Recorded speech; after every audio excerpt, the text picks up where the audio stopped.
será glorificado.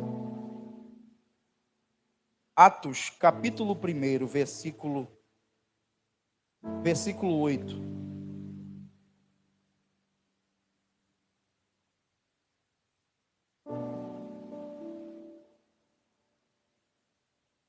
Atos, capítulo 1, versículo 8.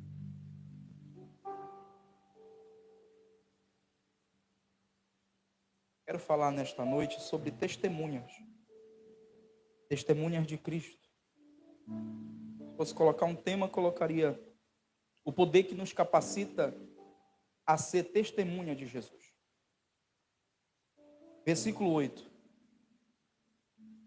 Mas recebereis poder ao descer sobre vós o Espírito Santo, e sereis minhas testemunhas, tanto em Jerusalém, como em toda a Judeia e Samaria, e até aos confins da terra.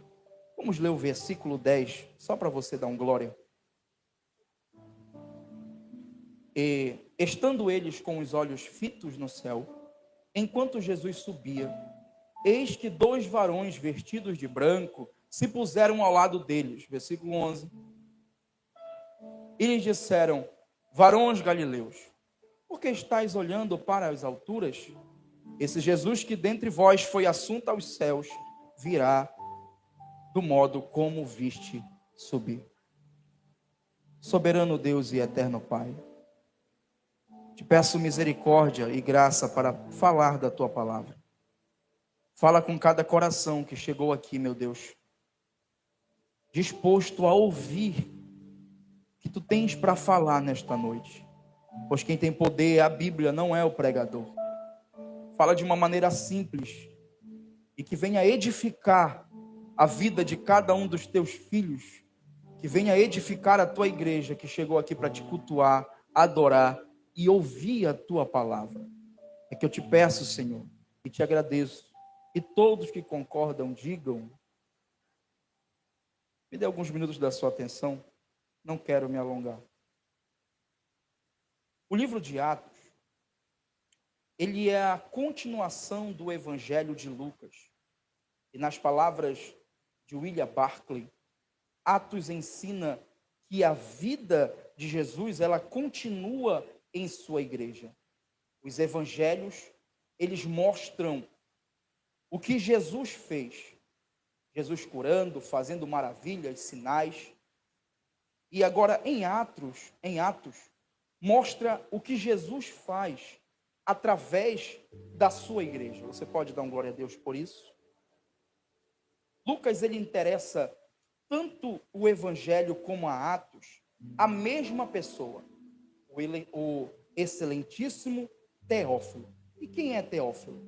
Algumas teorias vão dizer que ele era um nobre romano que se converteu. Outros vão dizer que era um patrono que financeiramente apoiava Lucas. Outros vão dizer que Teófilo era uma pessoa simbólica, representando todos os que amam a Deus. Os teólogos vão concordar na ideia que Teófilo era um cristão, e Lucas escreveu o seu evangelho para Teófilo e outros como ele que pudessem ter um relato verdadeiro do começo do cristianismo. O significado do nome Teófilo, ela vem do grego Teófilos, que significa amigo de Deus ou amado de Deus. Lucas aqui ele vai registrar os 30 anos de como os apóstolos, juntamente com a igreja, haviam cumprido tudo aquilo que Jesus havia mandado no versículo 8. Deixa aí no versículo 8, por favor. E o que Jesus ordenou no versículo 8? Mas recebereis poder ao descer sobre vós o Espírito Santo, e sereis minha testemunha, tanto em Jerusalém, como em toda a Judeia e Samaria, e até aos confins da terra. O capítulo 1, o versículo 8, é o tema desta carta e o versículo-chave da carta a Atos. E eu quero aqui trabalhar com você, especificamente o versículo 8, e falar sobre esse poder que nos capacita a cumprir a ordem do nosso Senhor Jesus Cristo. E que ordem é essa? De sermos testemunha de Jesus. Primeira coisa aqui que nós vamos ver nesse versículo é a promessa. A segunda coisa é uma ordem do próprio Senhor Jesus Cristo. Aqui nós vamos ver que são as últimas palavras de Jesus. Jesus, após ressuscitar, ele teve 40 dias falando a respeito do reino com os seus discípulos, com os apóstolos. E aqui no versículo 8, essa ordenância que ele dá para eles. E a partir dessa ordenância, quando chega no capítulo 2, quando eles são revestidos de poder, eles começam a cumprir esta ordem de Jesus. A primeira coisa aqui é a promessa. Coloca para mim Lucas, primeiro coloca Atos, capítulo 1, versículo 4. Coloca o versículo 4. A promessa é: Jesus instruiu os seus discípulos a permanecerem em Jerusalém e aguardassem a promessa do Pai que eles haviam ouvido. E que promessa é essa? Olha só. E comendo com eles, determinou-lhes que não se ausentassem de Jerusalém, mas que esperassem a promessa do Pai, a qual disse ele de mim. E ouvistes. E qual era essa promessa? Agora sim, coloca Lucas, capítulo 24, versículo 45 ao 49. Aqui no Evangelho de Lucas, ele usou as palavras semelhantes às de Atos, mas com detalhes adicionais. Vamos ler. Então, olha só, leia esse versículo. Então, lhes abriu o entendimento para compreenderem as Escrituras.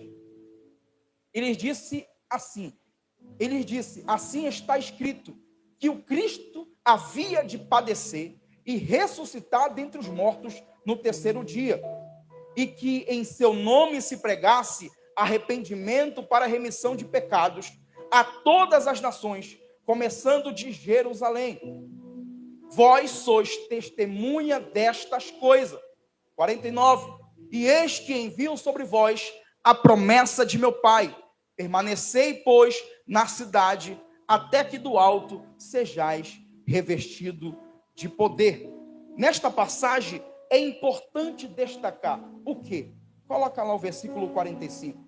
Os discípulos, eles só conseguiram entender as Escrituras quando Jesus abriu o entendimento deles.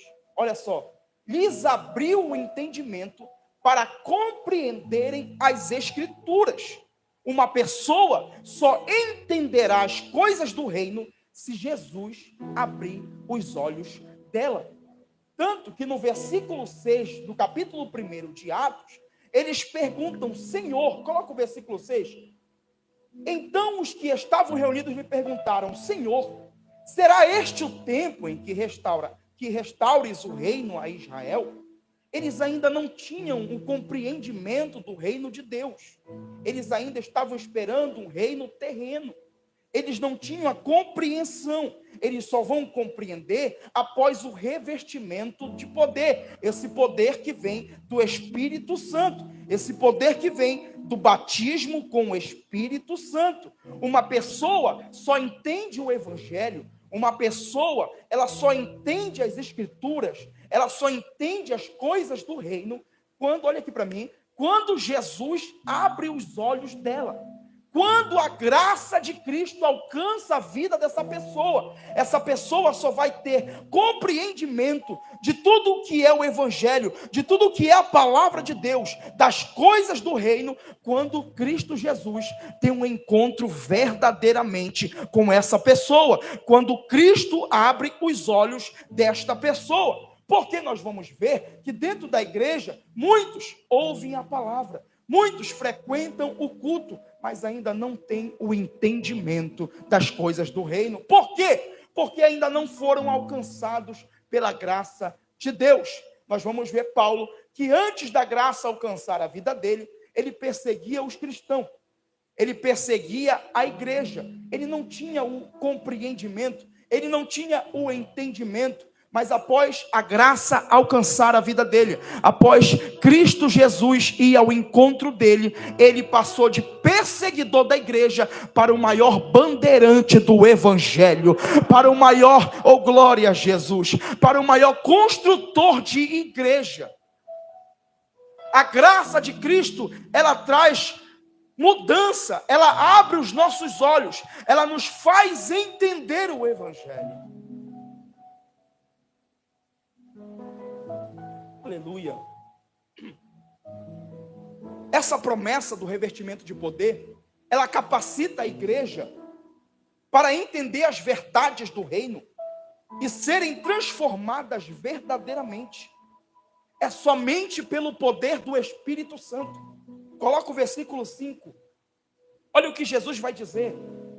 Porque João, na verdade, batizou com água, mas vós sereis batizados com o Espírito Santo. Olha o que Jesus está dizendo, porque somente o poder do Espírito Santo é que abre o nosso entendimento, é que nos traz uma metanoia, é o que nos faz uma transformação de mente. É somente o Espírito Santo de Deus. Ele está dizendo aqui, olha, João, ele batizou com água para o arrependimento. Só que o batismo de João, ela não trazia mudança na vida da pessoa verdadeiramente. Não era uma transformação por completo, era apenas um símbolo, era apenas algo que apontava para algo muito maior, que é o batismo com o Espírito Santo. João batizava com água, mas aquela pessoa que era batizada com água, ela podia voltar para as mesmas práticas, ela podia continuar da mesma forma. Oh glória, se um ladrão fosse batizado, depois de um tempo ele podia voltar a ser ladrão. Se um mentiroso fosse batizado, depois de um tempo ele podia voltar a ser mentiroso. Se um pecador que continuava nas suas mesmas práticas depois de um tempo. Mas o que Jesus está dizendo é, oh glória a Jesus, o batismo que eu tenho para vocês, a promessa do meu Pai de um revestimento de poder, quando eu batizo, oh glória, é um batismo que traz mudança verdadeira. Aquele que roubava, ele não volta a roubar mais. Aquele que mentia, não volta a mentir mais. Aquele que vivia nas práticas dos pecados, ele larga o seu pecado, porque somente o Espírito Santo traz a mudança verdadeira, e essa é a promessa de Jesus. Pastor, meu filho, meu Deus, não tem jeito. Pastor, meu marido não muda. Pastor, eu oro por essa mulher, mas não tem jeito. Eu estou todo o tempo aqui na igreja, mas não consigo mudar. Não consigo largar o meu pecado. Porque só o que vai trazer mudança verdadeira para a tua vida é aquilo que vem do alto. É o poder que vem do alto. Oh glória. Nicodemos pergunta para Jesus: Jesus, o que eu tenho que fazer para herdar o reino dos céus? Aí Jesus responde para ele: olha, Nicodemos, é necessário nascer de novo. É necessário nascer do alto. É necessário um poder que vem do alto, porque o poder que vem do alto nos capacita a entender as coisas do reino. Oh, glória a Jesus.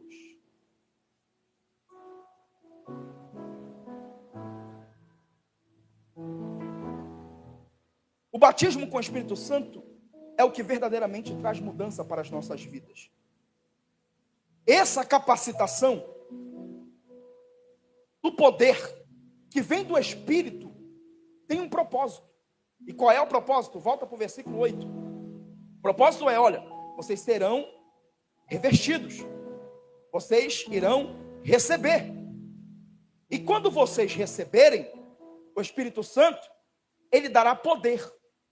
Poder para quê? Poder para vocês serem minhas testemunhas. Poder para que vocês venham ser minhas testemunhas. Em Atos, o termo testemunha, ele tem um duplo significado. Primeiro, refere-se à pessoa que presenciou um ato ou acontecimento. Segundo, refere-se à pessoa que apresenta um testemunho no qual defende ou promove uma causa. A palavra testemunho, ela vem do grego martírio, mártis, que exatamente uma pessoa que dar a sua vida para defender uma causa, um ideal. Se ele estiver de frente para a morte, ele tem que decidir entre a vida dele e aquilo que ele acredita. Ele morre por aquilo que ele acredita. Então, olha só, vamos lá, definição. Primeiro, viu, testemunhou pessoalmente os eventos da vida de Jesus. Segundo, experimentou, compartilhou da experiência da salvação e da transformação trazida por Jesus. Terceiro, testemunha, declara pessoalmente o que viu e experimentou. Então, entendemos que a testemunha, ela não lhe cabe externar a sua opinião. Uma testemunha, a função dela não é relatar os seus pensamentos, os seus achismos. Ah, eu acho que é assim. Eu acho que foi desse jeito.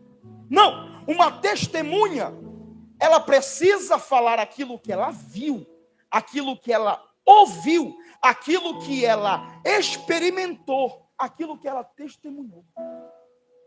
Ela não pode mudar uma vírgula. A testemunha precisa ter um relacionamento pessoal com Cristo. Uma testemunha de Jesus precisa ter um relacionamento pessoal com Cristo. Somos testemunhas quando Jesus fala conosco. Quando? Quando ouvimos a voz dele. Quando andamos com ele. Como eu sou uma testemunha, pastor? Você tem ouvido a voz de Jesus? Você tem falado com ele? Você tem andado com Jesus? Porque uma coisa é ouvir sobre Jesus. Por exemplo, eu chego para o Rafael e falo: Rafael, eu fui lá na irmã Adriana e comi um vatapá top. A irmã Adriana faz um vatapá como ninguém. É muito gostoso. Aí eu começo a especificar: é assim, assim, assim, assim. Tem isso, tem aquilo. O Rafael fica maravilhado. Meu Deus, é mesmo? Aí certo dia, alguém chega para o Rafael: poxa, eu estava a fim de comer um vatapá. Aí o vatapá, o Rafael: rapaz, olha, o pastor Wesley me disse que a irmã Adriana faz um vatapá top, é assim, assim, assim. Aí a pessoa pergunta: e tu já experimentou? Eu falo: não, só ouvi falar. Então, ele não pode dar a certeza e a convicção daquilo que ele ouviu, mas somente daquilo que ele experimentou. Meu corpo arrepiou. Uma testemunha de Jesus só é testemunha quando ela tem relacionamento pessoal, quando ela vê, quando ela experimenta.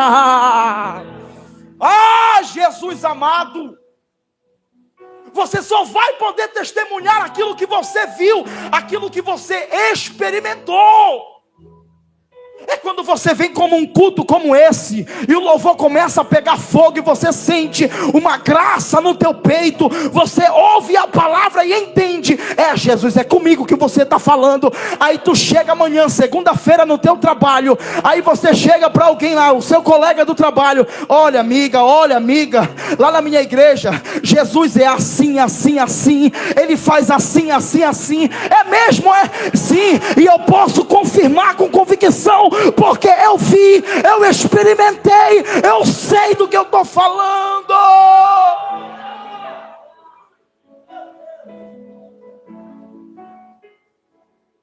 Precisamos ter relacionamento com ele. Como você vai testemunhar se você não convive, você não sabe como é? É muito mais impactante você conversar com alguém que sabe o que está falando, que experimentou, que está falando com convicção. Ele nos chamou para ser testemunhas, e testemunhas precisam ter relacionamento com ele. Mas aí você quer só frequentar domingo e mal? E a graça do nosso Senhor e Salvador Jesus Cristo, mas você mal abre a Bíblia para ler. Mas você nem ora mais, não quer orar.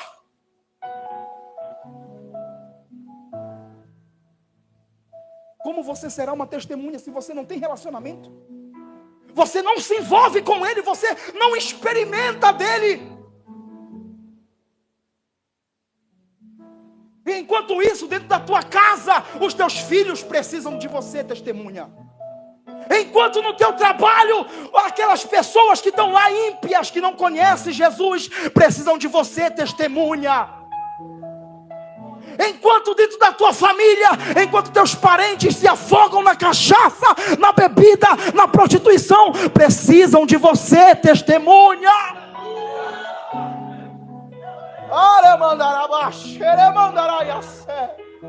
E Jesus te convida nesta noite para ser uma testemunha. Ele te convida hoje para experimentar o sobrenatural. Ele te convida hoje para experimentar o poder que vem do alto. Ai, Jesus.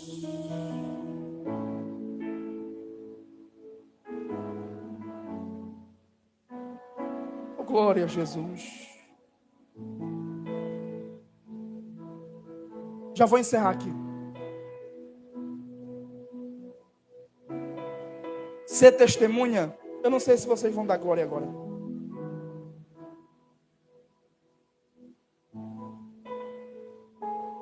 Vou trazer água. Traz água natural, por favor. Água gelada trava mais ainda a garganta. Ser testemunha é estar disposto a entregar a própria vida por Jesus. Ah, pastor, agora acabou o culto para mim. Entregar a minha vida, mas ele já não entregou a dele por mim? Morrer por Jesus? Sim. Ser testemunha é ser chamado para morrer. É ser chamado para a morte. Ser testemunha de Cristo é estar numa situação, ou eu escolho a minha vida, ou eu escolho Cristo. Se você já viu, você experimentou, você testemunhou, você vai entregar a sua vida e vai preferir ficar com Jesus. É morrer por Jesus, por quê? Meu irmão, isso aqui é tremendo. Até a fé judaica, Dilson, ela dizia que Jesus não ressuscitou. Porém, isso não se sustenta diante de tanto martírio. Imagina só, se isso fosse verdade, Jesus não ressuscitou. E aí os discípulos estão lá, à beira da morte, juntamente com a sua família. Nega Jesus. E ele está sabendo que Jesus não morreu. Não faz sentido como é que ele vai morrer, ele e a família dele, sabendo que Jesus não ressuscitou. Sabendo que aquilo não é uma verdade. Sabendo que aquilo é mentira. Oh, glória a Jesus. É por isso que há uma diferença de quem conhece a Jesus e quem ouviu Jesus. Ouviu sobre Jesus. Por quê? Porque quem ouviu sobre Jesus não vai ao martírio.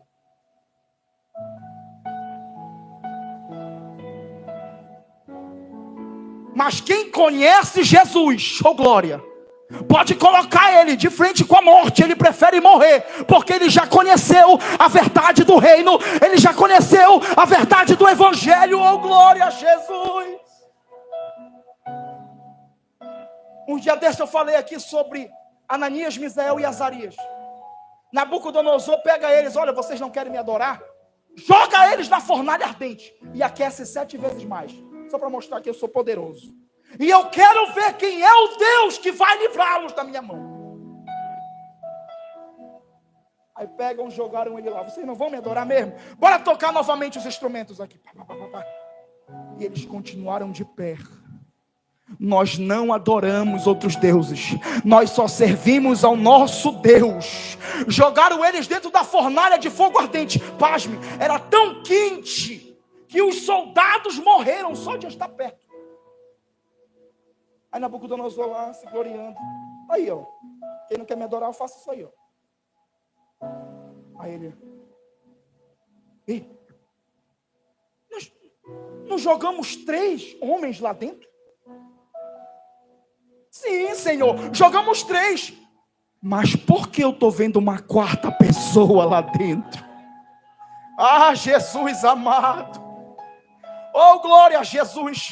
Aquele que se coloca na posição diante do Senhor e se permanece obediente e firme a Ele, oh glória, não tem fornalha, não tem fogo, não tem cova do leão, porque se ele é verdadeiramente fiel a Deus, Deus está guardando, Deus está protegendo, porque muito maior é aquele que está conosco. Ei, testemunha, você vai se deparar com situações no seu trabalho. E aí, eu peco ou permaneço fiel? Você vai se deparar com situações no trânsito. E aí, eu xingo e peco ou eu continuo sendo fiel? Porque eu sou testemunha. Você vai se deparar com um celular, com algumas conversas indevidas, com algo que não é para você estar vendo. Aí você se pergunta: e aí? Eu peco ou eu continuo sendo uma testemunha? Porque você vai estar em frente de situações, ou você é alguém que ouviu falar de Jesus, ou você é alguém que conhece Jesus, porque você teve e experimentou, você tem um relacionamento pessoal com Ele, você é uma testemunha de Jesus. Encerrei. E aí? Você está disposto a morrer por Jesus?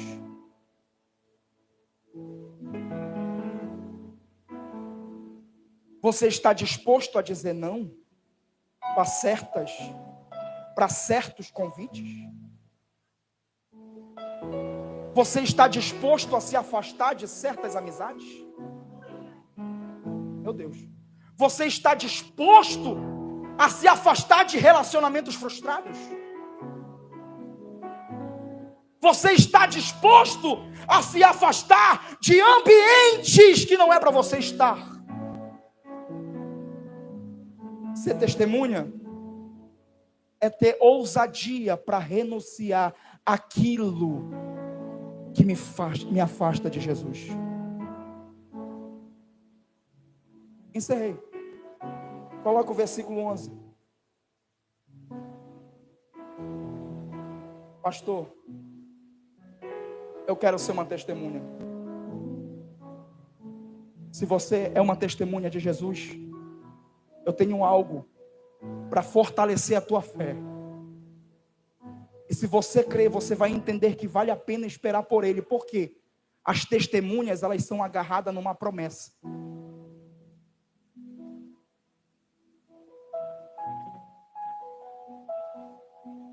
Nós não entregamos a vida por qualquer coisa. Nós não entregamos a vida por algo que a gente sabe que não vale a pena. Mas nós entregamos a vida por algo porque sabemos, oh glória, oh aleluia, aquilo que nos espera é muito maior daquilo que vivemos aqui dentro. É por isso que nós vamos ver o apóstolo Paulo, os discípulos foram mortos, decapitados, foram esfolados, crucificados de cabeça para baixo, porque preferiram morrer, mas continuar fiel a Jesus. Por que continuar fiel a Jesus? E lhe disseram: varões galileus, avivamento na palavra, oh glória, porque estáis olhando para as alturas. Esse Jesus que dentre vós foi assunto aos céus, virá. João capítulo 14, versículo 3. Eu vou, mas eu volto. Eu vou, mas eu volto. Eu vou, ei minhas testemunhas. Eu vou, mas eu volto. Ei minhas testemunhas, eu vou. Glória a Jesus. Ei, sabe por que tu vai continuar fiel? Sabe por que tu vai continuar íntegro? Sabe por que você vai preferir dizer não para esse pecado? Porque tem uma promessa. Tem uma promessa. Tem uma promessa. Tem uma promessa. Eu levante a tua mão. Eu quero profetizar algo algo aqui para a tua casa, para a tua família. A graça, o revestimento de poder que verdadeiramente traz mudança, vai alcançar a tua casa, vai alcançar a tua família, vai alcançar os teus filhos. Oh glória! E tu e a tua casa serão testemunhas, testemunhas, testemunhas de Jesus.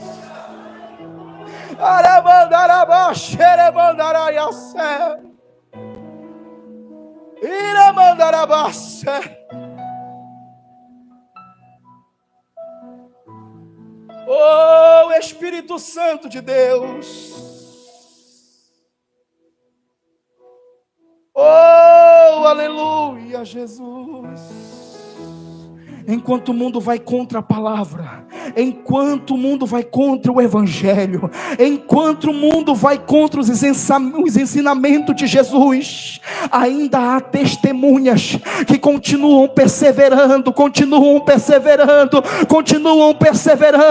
mesmo passando luta, mesmo passando prova. Eu continuo sendo uma testemunha de Jesus, eu continuo testemunhando de Jesus. Ah, mas você está na prova, ah, você está passando luta. Eu estou, mas eu continuo sendo fiel a Jesus, porque meu Jesus é poderoso, é maravilhoso.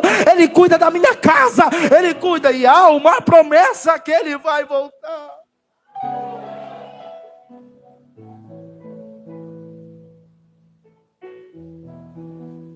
Oh Espírito Santo de Deus,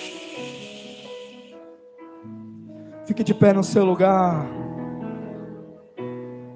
Se você tiver com a sua família aí, abraça ele, abraça ela. Profetiza sobre ele, ei testemunha. Amanhã a semana começa, diz para ele: vamos sair por aí testemunhando sobre Jesus. Vamos testemunhar sobre Jesus no nosso trabalho. Vamos testemunhar sobre Cristo para os nossos funcionários. Vamos testemunhar sobre Cristo para a nossa família. Ei testemunha, ei testemunha, receba poder do alto, receba revestimento do alto, para estar te capacitando para ser testemunha, testemunha, testemunha de Jesus.